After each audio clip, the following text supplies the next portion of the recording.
ahocha.info.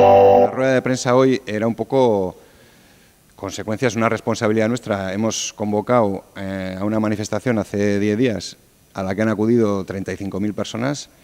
Creemos que es una manifestación histórica, desde luego convocada en Navarra por organizaciones sociales, sindicatos y partidos solamente de Nafarroa, la más grande que hemos conocido en muchísimos años.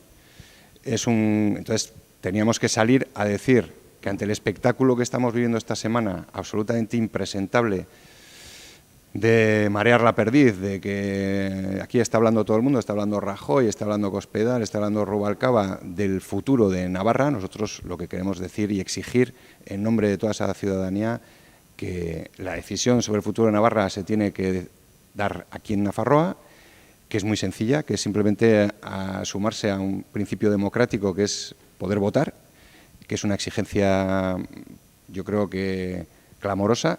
De entrada la han defendido la mayoría del arco parlamentario y también decenas de miles de personas en la calle, que la serie de hechos que llevamos viviendo desde hace 2 años, que hemos ido conociendo,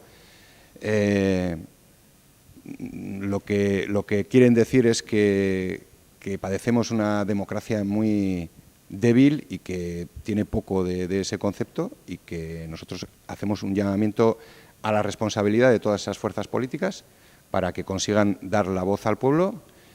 Y también vamos a exigir responsabilidades tanto a quienes han gestionado los recursos públicos y nos han conducido a esta situación, como a quienes pongan palos en la rueda y no dejen que esa manifestación popular de poder ir a votar se produzca.